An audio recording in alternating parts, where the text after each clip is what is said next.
ഇപ്പം മുന്നേ ഓൾറെഡി ഒരു വിവാഹം കഴിച്ചിട്ടുണ്ടായിരുന്നല്ലോ, ആ ലേഡി ഇത് കാണുമ്പോൾ എന്ത് വിചാരിക്കും, അങ്ങനെയുള്ള കമന്റ്സ് ഒക്കെ കാണുമ്പോൾ ശരിക്കും എപ്പോഴെങ്കിലും വിചാരിച്ചിട്ടുണ്ടോ അവരിത് കാണുമ്പോൾ ഇനി എങ്ങനെ എടുക്കും എന്നുള്ളത്? പലരും പറയാറുണ്ട് ആ കുട്ടിയുടെ ലൈഫ് തകർത്തു. ലൈഫ് രണ്ടുപേർക്കും, ഇപ്പോൾ ആണാണെങ്കിലും പെണ്ണിനാണെങ്കിലും ലൈഫ് ഉണ്ട്.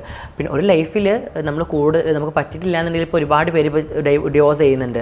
അത് ആ ലൈഫ് അവർ കൊണ്ടുപോകാൻ പറ്റതുകൊണ്ട് അവർ ലൈഫ് ഡിവോഴ്സ് ചെയ്യുന്നത്. അത്രയും ഞങ്ങളും ചെയ്തുള്ളൂ. പൂർണ്ണമായ ഒരു സ്ത്രീയായി മാറിക്കഴിഞ്ഞാൽ ഞാൻ എൻ്റെ സ്വന്തം പേര് മാറ്റും. നോ, ഫസ്റ്റ് ഓഫ് ഓൾ ഈ പൂർണ്ണത എന്നുള്ളത് പറയാൻ എനിക്ക് ആഗ്രഹിക്കുന്നില്ല. അപ്പോൾ എന്നോട് ചില ആൾക്കാർ ചോദിക്കുന്നത് ഈ ഓപ്പറേഷൻ ഫുള്ള് കഴിഞ്ഞോ, നിന്റെ സർജറി ഫുള്ള് കഴിഞ്ഞോ, അങ്ങനെയൊക്കെയുള്ള ചോദ്യം ചോദിക്കുന്നതുകൊണ്ടാണ് ഞാൻ നിങ്ങളെന്നെ മനുഷ്യനായിട്ട് കൺസിഡർ ചെയ്താൽ മതി. ഒരു കുട്ടിയെ താലോലിക്കാൻ എനിക്ക് പലപ്പോഴും ആഗ്രഹം തോന്നാറ്. ഉറപ്പായിട്ടും തോന്നിയിട്ടുണ്ട്. ഞാനായിരിക്കുന്നത് മുന്നത്തെ ലൈഫിലാണ് അല്ലെങ്കിൽ ഇപ്പോഴത്തെ ലൈഫിലാണോ? ഇപ്പോഴത്തെ ലൈഫിലാണ്. കാരണം മുന്നത്തെ ലൈഫിൽ ഞാനല്ലായിരുന്നു. കാരണം എനിക്ക് കുറേ കടമ്പകൾ ഉണ്ടായിരുന്നു, കുറേ പേഴ്സണലി കുറേ എന്താ പറയുക പേടി ഉണ്ടായിരുന്നു എനിക്ക് ഞാനാണെന്നുള്ളത് തുറന്ന് പറയാനായിട്ട്.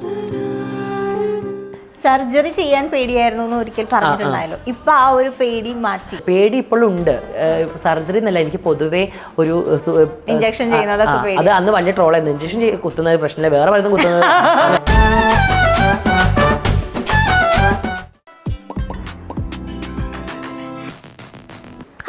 എല്ലാവർക്കും വെറൈറ്റി മീഡിയയുടെ പുതിയൊരു ചർച്ചയിലേക്ക് സ്വാഗതം. ഞാൻ Mastani and this is our show Masti with Mastani.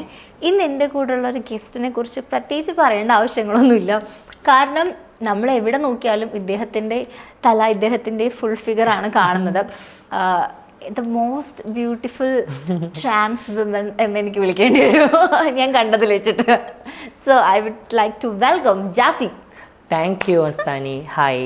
Thank you. ഞാൻ സീരിയസ് ആയിട്ട് പറഞ്ഞാൽ ഞാൻ കണ്ടതിൽ ഈ കമ്മ്യൂണിറ്റിയിലുള്ളതിൽ ഏറ്റവും ഭംഗിയുള്ള ആള് ജാസിയാണ്. Thank you. Thank you. കാരണം എനിക്ക് തോന്നുന്നു സ്റ്റാർട്ടിങ്ങിലെ ഞാനെടുത്ത ഇന്റർവ്യൂവിൽ നിന്നും ഭയങ്കര വ്യത്യസ്തമായിട്ടുള്ള ഒരു ലുക്കാണ്. ഇപ്പോ ഡെയിലി ലുക്ക് കൂടി വരും. ഞാൻ പൊതുവേ നന്നായിട്ട് ബ്യൂട്ടി നോക്കുന്ന ഒരു വ്യക്തിയാണ്. എല്ലാവർക്കും എൻ്റെ ഫ്രണ്ട്സുകൾ എല്ലാവർക്കും അറിയാം. പൊതുവേ ബ്യൂട്ടി നന്നായിട്ട് മെയിൻറ്റെയിൻ ചെയ്യുന്ന വ്യക്തിയാണ്. നന്നായിട്ട് ഫുഡ് കഴിക്കുക, ഉറക്കം, നല്ല കറക്റ്റ് ഉറക്കം, ഫ്രൂട്ട്സ് കഴിക്കുക, അങ്ങനെയൊക്കെ നന്നായിട്ട് ബ്യൂട്ടി നോക്കുന്ന ഒരു വ്യക്തിയാണ്. എനിക്ക് ഇഷ്ടമാണ് ബ്യൂട്ടി. നമുക്ക് ഏജ് ആയിക്കൊണ്ട് വരികയാണല്ലോ, അപ്പോൾ ആ സമയത്ത് നമ്മൾ എന്തായാലും ശ്രദ്ധിക്കണമല്ലോ. അപ്പോൾ അതുകൊണ്ട് നന്നായിട്ട് മെയിൻറ്റെയിൻ ചെയ്യാറുണ്ട്. അങ്ങനെയാണ്, അതാണ് ഇതിന്റെ ഒരു സീക്രട്ട് അല്ലേ? അതെ. ഇപ്പൊ പിന്നെ എപ്പോഴും ഹാപ്പി ആയിരിക്കും. നമ്മളെ സ്നേഹിക്കുന്ന ഒരാൾ നമ്മുടെ കൂടെ ഉണ്ടാവുക, നമ്മളെ കാര്യങ്ങൾ ഷെയർ ചെയ്യുന്ന ഒരാൾ. അഫ്കോഴ്സ് ആഷിയുടെ ഒരു വലിയ പിന്തുണ ഉണ്ട്. കാരണം ഞാനായിട്ട് മനസ്സിലാക്കുന്ന ഒരു വ്യക്തിൻ്റെ കൂടെ ഉണ്ടാകുമ്പോൾ അത് കുറച്ചും കൂടെ എൻ്റെ ഫേസിലേക്ക് ആ ഒരു ഹാപ്പിനെസ് തരുന്നുള്ളതാണ് സത്യം.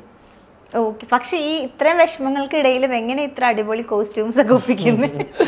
കോസ്റ്റ്യൂംസ് പൊതുവെ എല്ലാവരും എന്നോട് കൂടുതലൊക്കെ എനിക്ക് തോന്നുന്നു എൻ്റെ ഇൻസ്റ്റാഗ്രാമോ ആണെങ്കിലും എൻ്റെ ഇതൊക്കെ കൂടുതലൊക്കെ നോക്കുന്നത് ജാസി ഏത് പുതിയ ഡ്രസ്സ് ഇട്ടു, അല്ലെങ്കിൽ ജാസി ഇന്ന് ഏത് ചുരിദാർ, അങ്ങനെ കുറേ എന്നോട് അപ്ഡേറ്റ്. കുറേ ആൾക്കാർ പേഴ്സണൽ മെസ്സേജ് ഒക്കെ ഈ ചുരിദാർ എവിടെ നിന്ന് വാങ്ങിച്ചു, സാരി എവിടെ നിന്ന് വാങ്ങിച്ചു, അബായ ഇട്ടാലും എല്ലാം ഇതാക്കാറുണ്ട്. എനിക്ക് പേഴ്സണലി ഡ്രസ്സുകളൊക്കെ ഞാൻ എടുക്കുമ്പോൾ എനിക്ക് അത് ഇട്ട് കഴിഞ്ഞാൽ ഭംഗി ഉണ്ടാവും, അല്ലെങ്കിൽ അത് പേഴ്സണലി വീഡിയോസൊക്കെ ചെയ്യുമ്പോൾ കുറച്ചുകൂടെ ഭംഗി തോന്നും എന്ന് വിചാരിച്ചുള്ള ഡ്രസ്സ്. പിന്നെ കുറേ കൊളാബും കാര്യങ്ങളും കുറേയൊക്കെ നമ്മൾ എവിടെയും ട്രാവൽ ചെയ്യുമ്പോൾ പെട്ടെന്ന് കണ്ണിലിങ്ങനെ ഉടക്കി കഴിഞ്ഞാൽ ടെക്സ്റ്റൈൽസിനൊക്കെ ഫ്രണ്ടിൽ ഇങ്ങനെ ഡിസ്പ്ലേ ചെയ്യുമല്ലോ, പെട്ടെന്ന് തന്നെ ഉടക്കി ഞാൻ പറയും രാശി നിർത്ത്, എനിക്ക് ആ ഡ്രസ്സ് ഇഷ്ടമായി വാങ്ങണം, അപ്പം തന്നെ പോയി വാങ്ങും. അത് പിന്നെ ഇങ്ങനെ നോക്കി നടക്കൊന്നുമില്ല, ആ ഡ്രസ്സ് ഇഷ്ടപ്പെട്ടാൽ അത് അങ്ങ് വാങ്ങും.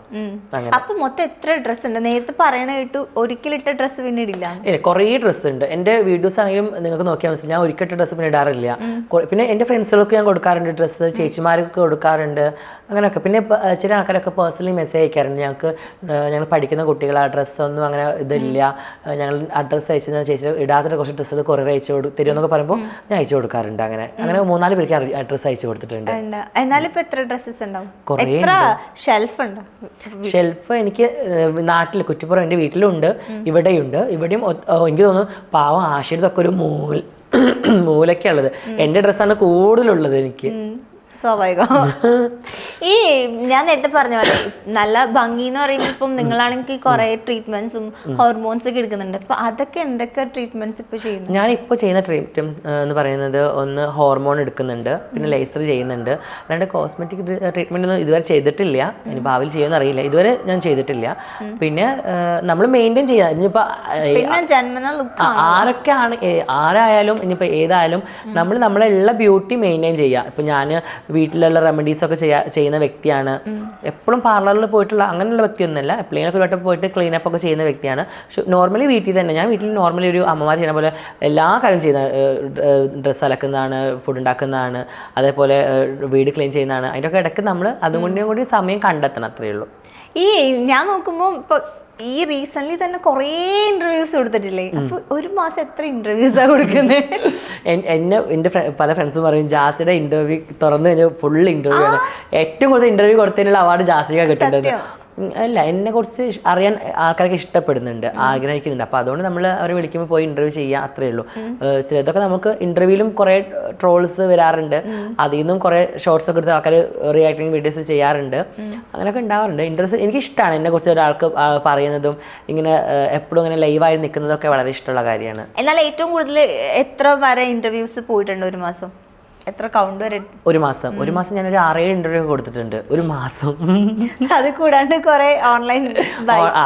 പിന്നെ ഓൺലൈനിൽ നിന്നൊക്കെ നമ്മൾ എവിടെയെങ്കിലും പോകുമ്പോൾ നമ്മൾ പറഞ്ഞിട്ടോ അല്ലെങ്കിൽ നമ്മൾ വിളിച്ചിട്ടല്ലേ ഇവർ വരുന്നത്. ഇവർ ഓൾറെഡി ഞാൻ എൻ്റെ സ്റ്റോറീസ്, ഇപ്പോൾ ഇനാഗുറേഷൻ ആണെങ്കിൽ ഞാൻ സ്റ്റോറീസ് ഇടുന്നത്, അപ്പോൾ നമ്മുടെ സ്റ്റോറീസ് അവർ കാണുന്നതല്ലേ. അപ്പോൾ ഇന്ന സമയത്ത് അവരെടുത്ത് ചിലതൊക്കെ ഞാൻ വിചാരിക്കണം അയ്യോ ഇവരെങ്ങനെ ഇവിടെ എത്തി.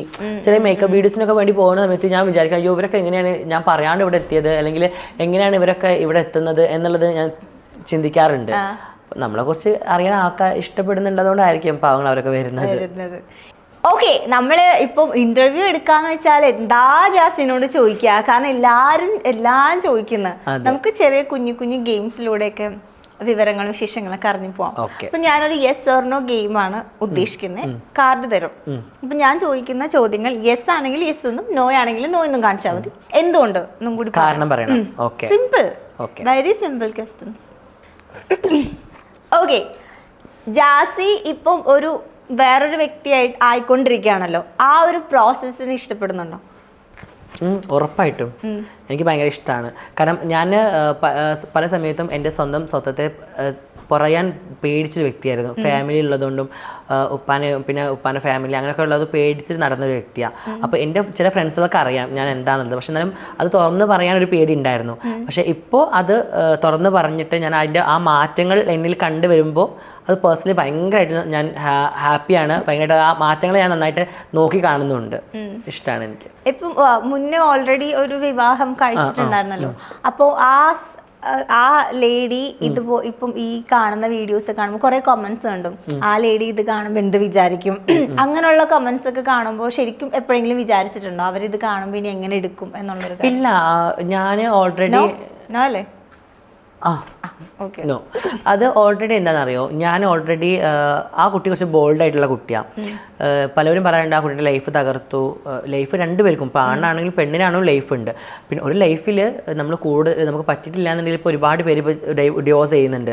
അത് ആ ലൈഫ് അവർ കൊണ്ടുപോകാൻ പറ്റതുകൊണ്ട് അവർ ലൈഫ് ഡിവോഴ്സ് ചെയ്യുന്നത്. അത്രയും ഞങ്ങളും ചെയ്തുള്ളൂ.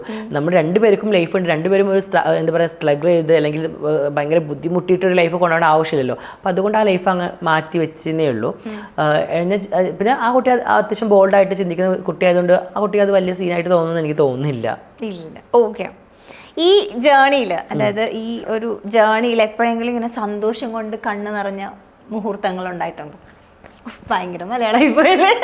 യെസ്, അത് ഇപ്പോൾ എനിക്ക് അത്യാവശ്യം താടിയൊക്കെ ഉണ്ടായിരുന്നു ഒരു സമയത്ത്. അപ്പോൾ പലപ്പോഴും നമ്മൾ ഇങ്ങനെ ഏതെങ്കിലും ഫംഗ്ഷൻസിനൊക്കെ പോകുമ്പോൾ നമ്മൾ ഭയങ്കരമായിട്ട് ഷേവൊക്കെ ചെയ്തിട്ട് ഭയങ്കര കട്ടിക്ക് മേക്കപ്പ് ഒക്കെ ചെയ്തിട്ട് പോകണം. കാരണം ഫേസ് അങ്ങ് ക്ലിയർ ആയിട്ട് വരും. ഇപ്പോൾ ലേസർ ട്രീറ്റ്മെൻ്റ് ഒക്കെ എടുത്തു കഴിഞ്ഞപ്പോൾ ഫുള്ള് ഫേസൊക്കെ ഒന്ന് നമ്മൾ എന്താ പറയുക ഫേസ് എല്ലാം നല്ല ഗേളിഷ് ആയപ്പോൾ ആ ഒരു ഫിനിഷിങ് മേക്കപ്പ് ഒക്കെ ലൈറ്റായിട്ട് ഇട്ടാലും നമുക്ക് ഇനിയിപ്പോൾ മേക്കപ്പ് ഇടാണ്ട് നമുക്ക് പോകാനൊരു കോൺഫിഡൻസ് കിട്ടിയപ്പോൾ അതിങ്ങനെ കണ്ണാടിയിലൊക്കെ കാണുമ്പോൾ ഭയങ്കര സന്തോഷം തോന്നാറുണ്ട്. സ്വന്തം സൗന്ദര്യം കണ്ണാടിയിൽ നോക്കി, അതായത് സ്വന്തം സൗന്ദര്യം ഇങ്ങനെ ആസ്വദിക്കാൻ മണിക്കൂറുകൾ സ്പെൻഡ് ചെയ്യുന്ന ഒരാളാണോ ഞാൻ? കണ്ണാടിയുടെ മുന്നിൽ ഇങ്ങനെ നിന്ന് എനിക്ക് യെസ്, കാരണം എനിക്ക് ഭയങ്കര ഇഷ്ടമാണ്. അതിപ്പോൾ എന്നിനല്ല, കുറച്ച് ഭംഗിയുള്ള ആൾക്കാർ അല്ലെങ്കിൽ കാണാൻ എന്തെങ്കിലുമൊക്കെ ഭംഗിയുള്ള ആൾക്കാരെ ഒക്കെ കണ്ട് ഞാൻ നന്നായിട്ട് നോക്കാറുണ്ട്. അവരുടെ ഫീച്ചേഴ്സ് നോക്കാറുണ്ട്, അവരുടെ മുടി, കണ്ണ്, ചുണ്ട് ഒക്കെ, ഇട്ട ഡ്രസ്സ് ഒക്കെ. ഞാൻ പൊതുവെ ആണായിക്കോട്ടെ പെണ്ണായിക്കോട്ടെ ഞാനത് കണ്ട് ആസ്വദിക്കുന്ന വ്യക്തികളാണ്. ഇപ്പം ഞങ്ങളുടെ കമ്മ്യൂണിറ്റിയിൽ തന്നെ ഒരുപാട് പേര് നല്ല ഭംഗിയുള്ള ഡ്രസ്സും കോസ്റ്റ്യൂമും ഒക്കെ ഇടുമ്പോൾ ഞാനത് അവരുടെ വീഡിയോസൊക്കെ എടുത്ത് ഇങ്ങനെ നന്നായിട്ട് ആസ്വദിച്ച് കാണാറുണ്ട്. എനിക്ക് ഭയങ്കര ഇഷ്ടമാണ്. ഇങ്ങനെ നല്ലൊരു സൗന്ദര്യം ആസ്വദിക്കുന്ന ഒരാളായതുകൊണ്ടാണ് ഇത്ര സുന്ദരിയായിട്ടിരിക്കുന്നത് അല്ലേ? നമ്മൾ ആർക്കും ഒരു ഉപദ്രവം ചെയ്യരുത്, ആരും ഒരു കുറ്റമോ ഇതൊന്നും പറയാണ്ട് നമ്മൾ ഹാപ്പിനെസ് ആയിട്ട് അവരുടെ ലൈഫിലേക്ക് വിടുക, നമ്മുടെ ലൈഫായിട്ട് മുന്നോട്ട് പോവുകയാണെങ്കിൽ നമുക്ക് ഓൾറെഡി നമ്മുടെ ഫേസിൽ കാണാൻ പറ്റും. നമ്മൾ അറിഞ്ഞുകൊണ്ട് ഒരാളെയും വേദനിപ്പിക്കാണ്ടിരിക്കുക, അത്രയേ ഉള്ളൂ. ഓക്കെ, ഇപ്പോൾ അതായത് ഇപ്പോൾ എത്ര ഇയേഴ്സ് ആയിട്ട് ഇപ്പോൾ ഈ ഒരു ട്രാൻസ്ഫോർമേഷനിലേക്ക് വന്നിട്ട്? ഇപ്പോൾ ഞാൻ ദുബായിൽ നിന്ന് ഓൾറെഡി ട്രീറ്റ്മെൻറ്റ് എടുത്തിട്ടുണ്ടായിരുന്നു. അത് ഹോർമോൺ ട്രീറ്റ്മെൻറ്റ് ആയിരുന്നു. ലേസർ ട്രീറ്റ്മെൻറ്റ് ഒക്കെ ദുബായിൽ നിന്ന് കുറച്ച് എടുത്തിട്ടുണ്ടായിരുന്നു. ഹോർമോൺ ട്രീറ്റ്മെൻറ്റ് ഇവിടുത്തെ ഹോർമോൺ അല്ല, അവിടെ അത് വേറെ ടൈപ്പ് ഓഫ് ഗുളികയായിരുന്നു. നല്ലൊരു ഇത് തന്നെയായിരുന്നു അതും. പിന്നെ ദുബായിലുള്ള സമയത്ത് ഞാൻ ലേസറും എടുത്തിട്ടുണ്ടായിരുന്നു. അപ്പോൾ ഒരു 2 ഇയറോളം ആയി ഇപ്പോൾ ഇങ്ങനെ പ്രോസസ്സിങ് ചെയ്യാൻ തുടങ്ങിയിട്ട്. ഓക്കെ. അതായത് ഈ നമ്മുടെ സ്റ്റാർട്ടിങ് സമയത്തുള്ള ഒരു ആക്സെപ്റ്റൻസും ഇപ്പോൾ ഉള്ള ആക്സെപ്റ്റൻസും തമ്മിൽ കുറെ ഡിഫറൻസ് ഉണ്ട്. അപ്പൊ നമ്മുടെ ലോകം ചേഞ്ച് ആയിക്കൊണ്ടിരിക്കുന്നു എന്ന് തോന്നിയിട്ടുണ്ടോ? അതായത് ഇപ്പം ഈ ഒരു കമ്മ്യൂണിറ്റീനെ അക്സെപ്റ്റ് ചെയ്യുന്ന ഒരു കാര്യത്തിൽ. യെസ്, പണ്ട് ഒരുപാട് പേര് മാറ്റി നിർത്തുന്ന ഒരു കമ്മ്യൂണിറ്റി ആയിരുന്നല്ലോ നമ്മളെ കമ്മ്യൂണിറ്റി. ഇപ്പോൾ കുറേ ആൾക്കാർ ഇപ്പോഴും ചില ഭാഗങ്ങളിൽ അക്സെപ്റ്റേഷൻ ഉണ്ടോയെന്ന് വെച്ചാൽ നമുക്ക് രണ്ടൊന്നും ചിന്തിക്കേണ്ടി വരും. പക്ഷെ എന്നാലും കുറേ ആൾക്കാർ അക്സെപ്റ്റ് ചെയ്യുന്നുണ്ട്. കുറേ ആൾക്കാർ ഇതിൽ ഇപ്പം നമ്മുടെ കമ്മ്യൂണിറ്റിയിൽ ഒരുപാട് പേര് നല്ല ഉയരങ്ങളിലേക്ക് എത്തുന്നുണ്ട്. നല്ല അവസരങ്ങൾ അവർക്ക് കിട്ടുന്നുണ്ട്. ഒരുപാട് പേര് നല്ല മുന്നേറി വരുന്നത് കാണുമ്പോൾ ഭയങ്കര സന്തോഷവും ഹാപ്പിനെസ്സും തോന്നാറുണ്ട്. മനസ്സ് വിഷമിപ്പിക്കുന്ന സിറ്റുവേഷൻസിലും മിണ്ടാതെ നിൽക്കേണ്ടി വന്നിട്ടുണ്ട്? യെസ്, അഫ്കോഴ്സ് ഉണ്ടായിട്ടുണ്ട്. ചില സിറ്റുവേഷനിൽ, അതായത് നമ്മുടെ പേഴ്സണൽ ലൈഫിലെ ചില സിറ്റുവേഷനിൽ ഇങ്ങനെ ഭയങ്കരമായിട്ട് വിഷമം ഉണ്ടായിട്ട് പോലും നമുക്കത് പറയാൻ പറ്റാതെ അത് മൂടി വെക്കേണ്ട സിറ്റുവേഷൻ ഉണ്ടായിട്ടുണ്ട് എനിക്ക് ലൈഫിൽ. നമുക്ക് തോന്നും അത് പറഞ്ഞു കഴിഞ്ഞാൽ കുറച്ചും കൂടെ അത് വലിയ പ്രശ്നത്തിലേക്ക് ആവും എന്ന് തോന്നിയത് കൊണ്ട് അത് മനഃപൂർവ്വം മൂടി വെച്ചിട്ടുണ്ട്. മനസ്സമാധാനത്തിന് വേണ്ടി എൻ്റെ സത്യം പറയാതെ ഞാൻ മിണ്ടാതിരുന്നിട്ടുണ്ടോ? അങ്ങനെ ഉണ്ടായിട്ടുണ്ട്. കാരണം പറഞ്ഞു കഴിഞ്ഞാൽ വീണ്ടും അതിൻ്റെ ഒരു ലൈഫിൽ വലിയ പ്രശ്നമാവും, അല്ലെങ്കിൽ ഇനി മനസ്സമാധാനം വീണ്ടും പോകുമല്ലോ എന്ന് തോന്നിയിട്ട് പലപ്പോഴും അത് വേണ്ട, എന്തായാലും അത് അവർ എന്തെങ്കിലും ചെയ്തോട്ടെ, നമ്മളത് മെയിൻറ്റെയിൻ ചെയ്യേണ്ട രീതിയിൽ മിണ്ടാണ്ടിരുന്നിട്ടുണ്ട്. പൂർണ്ണമായ ഒരു സ്ത്രീയായി മാറിക്കഴിഞ്ഞാൽ ഞാൻ എൻ്റെ സ്വന്തം പേര് മാറ്റും? നോ. ഫസ്റ്റ് ഓഫ് ഓൾ ഈ പൂർണ്ണത എന്നുള്ളത് പറയാൻ എനിക്ക് ആഗ്രഹിക്കുന്നില്ല. ഇപ്പോൾ എന്താണ് പൂർണ്ണത? അങ്ങനെ ഒരു പൂർണ്ണത എന്നുള്ളത് പറഞ്ഞാൽ ഒരു സ്ത്രീ അല്ലെങ്കിൽ എനിക്ക് നിങ്ങൾ എന്നെ സ്ത്രീ ആയിട്ട് അംഗീകരിക്കുന്നില്ലേ, അല്ലെങ്കിൽ ട്രാൻസ്ഫോമർ ആയിട്ട് അംഗീകരിക്കുന്നില്ലേ, അല്ലെങ്കിൽ നിങ്ങൾ എന്നെ എങ്ങനെയാണ് അംഗീകരിക്കേണ്ടത് എന്നുള്ളത് എനിക്കത് വലിയൊരു ക്വസ്റ്റ്യൻ മാർക്കാണ്. നിങ്ങൾ എന്നെ ഒരു മനുഷ്യനായിട്ട് കൺസിഡർ ചെയ്താൽ മതി. ഞാനൊരു മനുഷ്യൻ, ഈ ലോകത്ത് ജനിച്ച് നിങ്ങളെപ്പോലെ എല്ലാ അവകാശവും ഉള്ള ഒരു മനുഷ്യനായിട്ട് നിങ്ങൾ എന്നെ കൺസിഡർ ചെയ്താൽ മതി. അല്ലെങ്കിൽ നിങ്ങളെന്നെ പെണ്ണായിട്ട് കാണാൻ ഞാൻ പറയുന്നില്ല, ഒരു ട്രാൻസ്ഫോമറായിട്ട് കാണാൻ പറയുന്നില്ല. അല്ലെങ്കിൽ അത് നിങ്ങൾക്ക് ഇപ്പോൾ എനിക്ക് അഫ്കോഴ്സ് ഞാനൊരു ട്രാൻസ്ഫോമറാന്ന് പറയുന്നതിൽ എനിക്ക് ഒരു വിഷമമില്ല, എനിക്ക് ഇഷ്ടമാണ്. പക്ഷേ ചിലവർക്ക് ഇപ്പോഴും അത് അംഗീകരിക്കാൻ, പേഴ്സണലി എൻ്റെ കാര്യമാണ് ഞാൻ പറയുന്നത്, അംഗീകരിക്കാൻ ഇഷ്ടപ്പെടുന്നില്ല. അപ്പോൾ അതുകൊണ്ട് നിങ്ങൾ എന്നെ മനുഷ്യനായിട്ട് കൺസിഡർ ചെയ്താൽ മതി. അപ്പോൾ എന്നോട് ചില ആൾക്കാർ നീ ഓപ്പറേഷൻ ഫുള്ള് കഴിഞ്ഞോ, നിൻ്റെ സർജറി ഫുള്ള് കഴിഞ്ഞോ, അങ്ങനെയൊക്കെയുള്ള ചോദ്യം ചോദിക്കുന്നതുകൊണ്ടാണ് ഞാൻ നിങ്ങൾ എന്നെ മനുഷ്യനായിട്ട് കൺസിഡർ ചെയ്താൽ മതി. പിന്നെ ഞാൻ എന്ത് ചെയ്യുന്നു അല്ലെങ്കിൽ ഞാൻ എങ്ങനെ ജീവിക്കുന്നത് എൻ്റെ പേഴ്സണൽ കാര്യമാണ്, എൻ്റെ പേഴ്സണൽ ഇഷ്ടങ്ങളാണ്. അപ്പോൾ ഞാൻ എൻ്റെ ഇഷ്ടങ്ങൾ എല്ലാം കണ്ടറിഞ്ഞ് പോകുന്നൊരു വ്യക്തിയാണ്. അത്രയേ ഉള്ളൂ. ഓക്കെ. അല്ല, അപ്പോൾ പേര് മാറ്റാൻ ഉദ്ദേശിക്കുന്നുണ്ട്? പേരില്ല. എനിക്ക് ജാസി എന്നുള്ള പേര് ഞാൻ പണ്ട് ഇങ്ങനെ വിചാരിച്ചിരുന്നു. എനിക്ക് ഇങ്ങനെ TG കാർഡൊക്കെ കിട്ടുന്ന സമയത്ത് ഞാൻ വിചാരിച്ചിരുന്നു എൻ്റെ പേര് മാറ്റാം എന്നൊക്കെ. അപ്പോൾ എൻ്റെ ഫ്രണ്ട്സുകൾ പറഞ്ഞു, പിന്നെ ആശയൊക്കെ പറഞ്ഞു, നിന്നെ ജാസി എന്നുള്ള ഒരു ഇതിലാണ് എല്ലാവരും അറിയുന്നത്. നാളെ നീ ഒരു പേര് മാറ്റിയാലും പലപ്പോഴും നിന്നെ ആൾക്കാരെ വിളിക്കുന്നത് ജാസി ജാസി ജാസി എന്നായിരിക്കും. അപ്പോൾ എന്തിനും ജാസി നല്ലൊരു പേരാണ്, എന്നെ എല്ലാവരും ഐഡൻറ്റിറ്റി ചെയ്തത് ജാസിയാണ്. അപ്പോൾ ജാസി ആഷി, അതാണ് എൻ്റെ personal official name, Jassi Ashi. അത് തന്നെയാണ് എനിക്ക് നല്ലത് ഇഷ്ടം. ഓക്കെ. സൗഹൃദങ്ങളിൽ വഞ്ചിക്കപ്പെട്ടിട്ടുണ്ടോ? ഉറപ്പായിട്ടുണ്ട്. എനിക്ക് കുറേയൊക്കെ പണി കിട്ടിയുള്ളതും നല്ല സൗഹൃദങ്ങളിൽ നിന്നുള്ളത് തന്നെയാണ്. കാരണം ഞാനൊരു കാര്യം, നമുക്ക് ആരും അല്ല എന്നുള്ളത് ആദ്യം നമ്മൾ മനസ്സിലാക്കാൻ. ഞാൻ ഭയങ്കര ഒരാളെ ഡിപ്പെൻഡ് ചെയ്യുന്നൊരു വ്യക്തിയാണ്. എനിക്ക് എപ്പോഴും ഒറ്റയ്ക്ക് പോകുന്നത് ഇഷ്ടമല്ല. എൻ്റെ കൂടെ എപ്പോഴും ഫ്രണ്ട്സ് ഉണ്ടാവണം. എനിക്ക് ഒറ്റയ്ക്ക് ഇരിക്കാനാണ് കൂടുതൽ, എനിക്ക് ഫ്രണ്ട്സുകളുടെ കൂടെ സംസാരിച്ചിരിക്കണം, ഭയങ്കര ഹാപ്പിനെസ് ആയിട്ടിരിക്കുന്ന അങ്ങനെ ഒരു വ്യക്തിയാണ് ഞാൻ. പക്ഷേ നല്ല കുറേ സൗഹൃദത്തിൻ്റെ അടുത്ത് നിന്ന് എനിക്ക് വന്ന കുറേ വിഷമങ്ങൾ, എനിക്ക് ചെയ്ത കുറേ കാര്യങ്ങളൊക്കെ ആലോചിക്കുമ്പോൾ ഭയങ്കര വിഷമവും, അങ്ങനെ ഒരു എന്താ പറയുക, അത് ഭയങ്കര ഒരു ഇമോഷണൽ വിഷമമായിട്ടുണ്ട് എനിക്ക് എൻ്റെ ലൈഫിൽ. ഭയങ്കര തകർച്ച പോലെ എനിക്ക് ഫീൽ ചെയ്തിട്ടുണ്ട്. ഓക്കെ. ഇനി എനിക്ക് സൗഹൃദങ്ങൾ തിരഞ്ഞെടുക്കാൻ പേടിയാണ് പുതിയ സുഹൃത്തുക്കൾ വരുമ്പോൾ? എനിക്ക് പുതിയൊരു സൗഹൃദങ്ങൾ വേണ്ട, ഉള്ളതിന് ധാരാളമാണ്. എനിക്ക് നമ്മൾ മനസ്സിലാക്കുന്ന എനിക്ക് വളരെ ചുരുക്കം സൗഹൃദങ്ങൾ, ഇപ്പോൾ വയലിൽ എണ്ണാവുന്ന സൗഹൃദങ്ങൾ എപ്പോഴും ഉള്ളൂ. പണ്ട് എനിക്ക് കുറേ ഉണ്ടായിരുന്നു, ഞാൻ കുറേ ആൾക്കാരുടെ പേരും പറയുമായിരുന്നു പല ഇൻ്റർവ്യൂവിലൊക്കെ. പക്ഷേ ഇപ്പം അങ്ങനെ എനിക്ക് ആരും പേര് പറയാൻ താല്പര്യമില്ല. എനിക്ക് ഉള്ള സൗഹൃദങ്ങൾ വളരെ നല്ല സൗഹൃദങ്ങൾ, ജെന്യുവനായിട്ടുള്ള കുറച്ച് സൗഹൃദങ്ങളുണ്ട്, എനിക്കത് മതി. ഇനി പുതിയൊരു സൗഹൃദങ്ങളും വേണ്ട, ഇവരെ എനിക്കിനി കൈവിടാനും വയ്യ, അത്രയേ ഉള്ളൂ. പഞ്ചാര വാക്കുകൾ പറഞ്ഞ് പല ആൾക്കാരും അടുത്തേക്ക് വരുമ്പോൾ അവരുടെ വാക്കുകളിൽ സത്യസന്ധത ഉണ്ടോ ഇല്ലയോ എന്ന് മനസ്സിലാക്കാൻ എനിക്ക് ബുദ്ധിമുട്ടുണ്ട്. യെസ്. കാരണം എനിക്ക് മനുഷ്യന്മാരെ ചില ആൾക്കാർ പറയാറില്ലേ, എനിക്ക് ഒറ്റ വീട്ടിലെ കണ്ടാൽ അറിയാം ഒരു കള്ള ലക്ഷണം ഉണ്ട്, അല്ലെങ്കിൽ എനിക്ക് അങ്ങനെ അറിഞ്ഞുകൂടാ. എനിക്ക് അവരുമായിട്ട് കുറേ അവരെന്നോട് നല്ല സ്നേഹത്തിൽ നിന്ന് ഞാൻ വിചാരിക്കുന്നത് അവർ ആ ഒരു പേഴ്സണാണ്. അവർക്ക് എല്ലാവരും സ്നേഹിക്കാനേ അറിയുള്ളൂ എന്നാണ് ഞാൻ വിചാരിക്കുക. ഞാൻ അങ്ങനെയാണ്. എനിക്ക് ഒരാളെ പേഴ്സണൽ ഹേറ്റ് ചെയ്യുന്നതോ അല്ലെങ്കിൽ പേഴ്സണൽ ഒരാളെ അറ്റാക്ക് ചെയ്യുന്നതോ അവരെ ബുദ്ധിമുട്ടിക്കുന്നതോ അവരുടെ പേഴ്സണൽ ലൈഫ് എടുത്ത് ചകയുന്നതോ ഒന്നും എനിക്ക് ഇഷ്ടമല്ല. എനിക്ക് എല്ലാവരും ഭയങ്കര, നിങ്ങൾ ഈ കാണുന്ന ഈ പൊന്നുസാക്കി ജാസി, കൈകൊട്ടി പാടുന്ന ജാസി, അതുതന്നെയാണ് ഞാൻ. എനിക്ക് എല്ലാവരും സന്തോഷമായിട്ടും ഹാപ്പി ആയിട്ട് ഇരിക്കാനേ പറ്റത്തുള്ളൂ. അല്ലാണ്ട് ഒരാളെ പേഴ്സണൽ ലൈഫിൽ വന്ന് അവരെ ഇങ്ങനെ വേദനിപ്പിച്ച് അവരെങ്ങനെ എനിക്ക് അതിന് താല്പര്യമില്ല. ഒരാൾ ചെയ്യുന്നത് കാണുന്നതും എനിക്ക് ഇഷ്ടമല്ല, ഞാൻ അങ്ങനെ ചെയ്യാറുമില്ല. എനിക്ക് പേഴ്സണൽ എല്ലാവരോടും ഭയങ്കര സ്നേഹമാണ്. എപ്പോൾ കണ്ടാലും ഇപ്പം നമ്മൾ മസ്താനി നമ്മൾ അത്ര വലിയ കോണ്ടാക്റ്റുള്ള ഫ്രണ്ട്സ് പോലും അല്ല, പക്ഷെ എവിടെയെങ്കിലും വെച്ച് കണ്ടാലും ഓടി വന്ന് നമുക്കൊരു സൗഹൃദം, ആ ഒരു സൗഹൃദം എനിക്ക് അങ്ങനെ ഒരാളെ നിർത്താനാണ് ഇഷ്ടം. അല്ലാണ്ട് അവിടെ പോയി ഇവിടെ കുറ്റം പറഞ്ഞ് ഇവിടെ പോയി അവരെ കുറ്റം പറഞ്ഞ് എനിക്ക് അതിനൊന്നും എനിക്ക് താല്പര്യമില്ല. നമ്മൾ കാണുമ്പോൾ അവർ നല്ല ഹാപ്പി ആയിട്ട് പെരുമാറുക, എപ്പോഴാണ് അവരെ കാണുമ്പോൾ അവരെ വിശേഷങ്ങൾ ചോദിക്കുക, അത്രയേ ഉള്ളൂ. എനിക്ക് ആ ഒരു പോയിന്റ് ഇഷ്ടം. ഞാൻ അങ്ങനെയാ. അല്ലാണ്ട് അവരെ കുറിച്ച് ചെകയാനോ അല്ലെങ്കിൽ അവരെ വേദനിപ്പിക്കാനോ, അവർക്ക് ഇപ്പൊ അവരെ കുറിച്ച് വേറെ ഒരു കമന്റ് വീഡിയോ ഇടുമ്പോൾ അതിന് താഴത്ത് പോയിട്ട് അവർക്ക് സപ്പോർട്ട്, അങ്ങനത്തെ ഞാൻ നിൽക്കാറില്ല. എനിക്ക് ഇഷ്ടമല്ല അങ്ങനെ. ഇല്ല. ഓക്കെ. ഇത്ര ദൂരം വന്നതിൽ ഞാൻ വളരെ അഭിമാനം കൊള്ളുന്നു. തീർച്ചയായിട്ടും. കാരണം കാരണം എന്താണെന്നറിയോ, പണ്ടൊക്കെ നമ്മൾ ഒരു കാര്യം പറയാൻ പേടിച്ച് നിന്ന ഒരു സിറ്റുവേഷൻ ഉണ്ടായിട്ടുണ്ട്. അപ്പോൾ അതൊക്കെ വെച്ച് നോക്കുമ്പോൾ ഇപ്പം നമ്മളെല്ലാം തുറന്ന് പറയുന്നുണ്ട്, നല്ല അടിപൊളിയായിട്ട് നിൽക്കുന്നുണ്ട്, നമ്മൾ എന്തിനും നേരിടാനുള്ളൊരു പ്രാപ്തി വന്നിട്ടുണ്ട്. അപ്പോൾ അതുകൊണ്ട് ഐ ആം സോ ഹാപ്പി.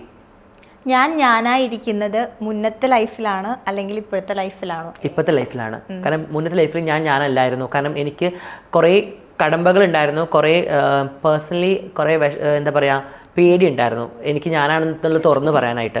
ഇപ്പോൾ ഞാനായിട്ട് എൻ്റെ വീട്ടിൽ അംഗീകരിച്ചിട്ടുണ്ട്, എൻ്റെ എല്ലാവരും എന്നെ അംഗീകരിച്ചുകൊണ്ട് ഇപ്പോൾ ഞാനായിട്ട് ഇരിക്കുന്നതാണ് എനിക്ക് ഏറ്റവും ഇഷ്ടം. ഈ ഒരു സമയത്ത് ഞാൻ എന്താണോ അതാണ് ഞാൻ ഇഷ്ടപ്പെടുന്നത്. ഇങ്ങനെ ജീവിക്കാനായിരുന്നു ഞാൻ ഒരു സമയത്ത് ആഗ്രഹിച്ചതും ഇതിന് വേണ്ടിയിട്ടാണ് ഞാൻ പ്രയത്നിച്ചതും ഞാൻ വെല്ലുവിളി ഏറ്റെടുത്തതും ഞാൻ കുറെ കഷ്ടപ്പെട്ടതും കുറെ അടി വാങ്ങിച്ചതും ഒക്കെ ഇതിനായിരുന്നു. ഒരു കുട്ടിയെ താലോലിക്കാൻ എനിക്ക് പലപ്പോഴും ആഗ്രഹം തോന്നാറ്. ഉറപ്പായിട്ടും തോന്നിയിട്ടുണ്ട്. എനിക്കത് ഭയങ്കര ഇഷ്ടം. എനിക്ക് ഒന്നാമത് കുട്ടികളെ ഭയങ്കര ഇഷ്ടമുള്ള ആളാണ് പേഴ്സണലി. അപ്പോൾ എനിക്ക് ഇനിയിപ്പോൾ എൻ്റെ കസിൻസ് ആയാലും അല്ലെങ്കിൽ എൻ്റെ ചേച്ചിമാരുടെ കുട്ടികളൊക്കെ ആയാലും എനിക്ക് ഭയങ്കര ഇഷ്ടമാണ്. അവർ എത്ര വളർന്നാലും എനിക്ക് അവരിപ്പോഴും എൻ്റെ കുഞ്ഞു കുട്ടികളെ പോലെ തന്നെ ഞാൻ ട്രീറ്റ് ചെയ്യുന്നത്. ഭയങ്കര ഇഷ്ടമാണ് എനിക്ക്. സർജറി ചെയ്യാൻ പേടിയായിരുന്നു എന്ന് ഒരിക്കൽ പറഞ്ഞിട്ടുണ്ടായല്ലോ, ഇപ്പൊ ആ ഒരു പേടി മാറ്റി? പേടി എനിക്കിപ്പോഴും ഉണ്ട്. പേടി ഇപ്പോഴും ഉണ്ട്. സർജറി എന്നല്ല, എനിക്ക് പൊതുവേ ഒരു ഇഞ്ചക്ഷൻ ചെയ്യുന്നതൊക്കെ അത് അന്ന് വലിയ ട്രോളായിരുന്നു. ഇഞ്ചക്ഷൻ കുത്തുന്നത് പ്രശ്നമില്ല, വേറെ പലതും കുത്തുന്നത് അങ്ങനെ. എനിക്ക് പേഴ്സണലി പേടിയാണ് ഇഞ്ചക്ഷൻ. ഇപ്പോഴും എനിക്ക് പേടിയാണ്. ഇപ്പോൾ ഞാൻ എൻ്റെ ഹോർമോൺ ട്രീറ്റ്മെൻറ്റ് ഭാഗമായിട്ട് ഞാനിപ്പോൾ റിനേന്നാണ് എടുക്കുന്നത് ട്രീറ്റ്മെൻറ്റ്. അപ്പോൾ എൻ്റെ ഫ്രണ്ട് ഹീനയാണ് എൻ്റെ കൂടെ വന്നിട്ടുണ്ടായിരുന്നത്, പാറു.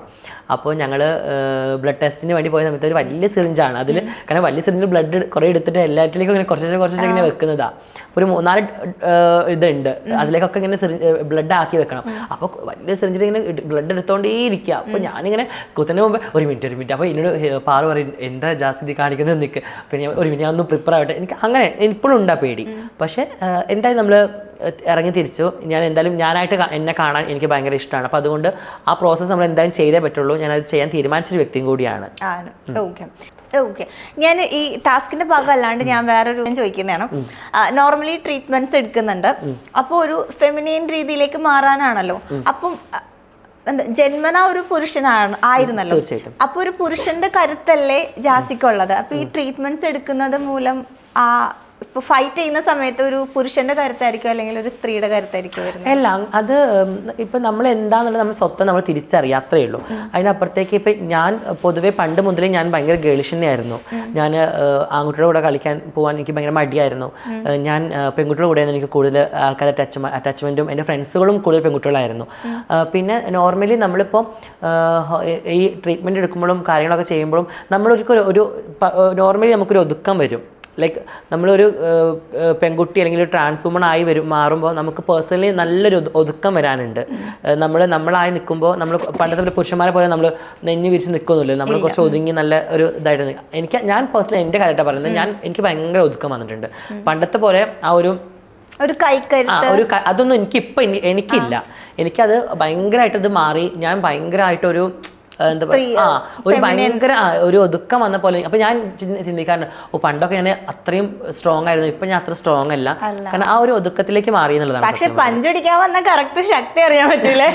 ഇപ്പൊ എനിക്കില്ല, സത്യമായി എനിക്ക് പൊതുവേ ഉള്ളൊരു നേരെ തിരിച്ചുണ്ട് കേട്ടോ.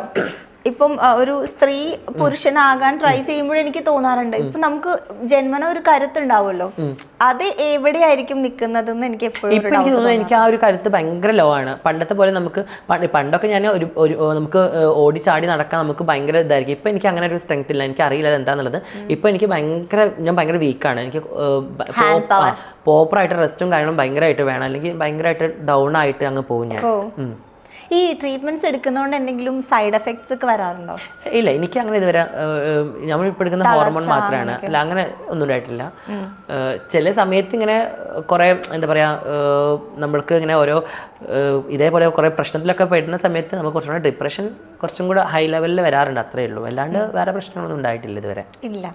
സ്കൂളുകളിൽ ജെൻഡറിനെ കുറിച്ചിട്ടുള്ള എഡ്യൂക്കേഷൻ കൊടുക്കുന്നത് അത്യാവശ്യമാണെന്ന് തോന്നിയിട്ടുണ്ടോ? വളരെ നല്ല കാര്യമാണത്. കാരണം ഇപ്പോഴും ചില ആൾക്കാർക്ക്, ചില കുട്ടികൾക്ക് ട്രാൻസ് എന്താണ് അല്ലെങ്കിൽ മറ്റുള്ള കമ്മ്യൂണിറ്റി എന്താണെന്നുള്ളത് അറിയില്ല. അപ്പോൾ അവർക്കൊരു നല്ലൊരു എഡ്യൂക്കേഷൻ കൊടുക്കുക, അല്ലെങ്കിൽ ഇപ്പോൾ പല സ്കൂളും സെക്ഷൽ എഡ്യൂക്കേഷനൊക്കെ കൊടുക്കുന്നുണ്ടല്ലോ, അതുപോലത്തെ നല്ലൊരു എഡ്യൂക്കേഷൻ കൊടുക്കുക എന്നുള്ളത് നല്ലൊരു കാര്യമാണ്. എല്ലാ ജനറേയും അംഗീകരിക്കാനുള്ള ഒരു മനസ്സ്, അല്ലെങ്കിൽ ഒരു ഇത് ചെറുപ്പത്തിലെ കുട്ടികളെ കൊണ്ട് പാകപ്പെടുത്തുന്നത് വളരെ നല്ല കാര്യമാണ്. ഓക്കെ ജാസി, അപ്പോൾ എനിക്ക് ഒന്ന് ഇന്റർവ്യൂ ചരിത്രത്തിൽ ഞാൻ ഏറ്റവും കൂടുതൽ വെയിറ്റ് ചെയ്ത് ഇരിക്കുന്ന ഇന്റർവ്യൂ ജാസിയുടെയാണ്. കാരണം എങ്ങനെ പോകും, ഏത് രീതിയിൽ 11 മണി കഴിഞ്ഞ് പറഞ്ഞ 2 മണിക്കൂറുള്ളൂ. അത് സത്യം, സോറി കേട്ടോ. കാരണം അറിയോ, ഒന്നാമത് അത് കുഴപ്പമില്ല, ആക്സിഡന്റ്, സോറി ചോദിക്കുന്നത്. മോൾ കുറേ തന്നെ വെയിറ്റ് ചെയ്തു. അത് സത്യം പറഞ്ഞാൽ ഒന്നാമത് എനിക്ക് ഊബർ ഇല്ല ഗൈസ്, അതാണ് ഏറ്റവും വലിയ സത്യം. ഈ ദുബായ് സിനിമ ആയതുകൊണ്ട് തന്നെ ഊബർ, അപ്പോൾ എനിക്ക് എവിടെയെങ്കിലും പോകുമ്പോൾ എൻ്റെ ഫ്രണ്ട്സോളെ വിളിച്ച് അവർ കണക്ട് ചെയ്ത് അങ്ങനെയാണ് ചെയ്തു തരാറ്. അതുകൊണ്ടാണ് ഒരു ഇതാണ്. അപ്പോൾ thank you so much for coming. ഇത്ര നേരം നമ്മൾ കുറെ സംസാരിച്ചു. എനിക്കൊന്ന് ആദ്യമായിട്ടാണ് നമ്മൾ ഇത്രയും സീരിയസ് ആയിട്ട് കാര്യങ്ങൾ സംസാരിക്കുന്നത്. എപ്പോഴും ഒരു ഫൺ എക്സ്പീരിയൻസ് അല്ലെങ്കിൽ ആശയം ഉണ്ടാകും കൂടെ, അങ്ങനെ തമാശ രീതിയിൽ പോകുന്നതാണ്. വളരെ നല്ല കാര്യം.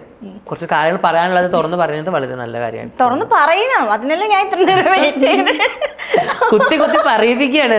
കുത്തി പറയാറുണ്ടോ? അപ്പോൾ എന്തായാലും thank you so much for coming and all the very best. ഇനിയുള്ള എല്ലാ പരിപാടികളും അടിപൊളിയാവട്ടെ. Thank you.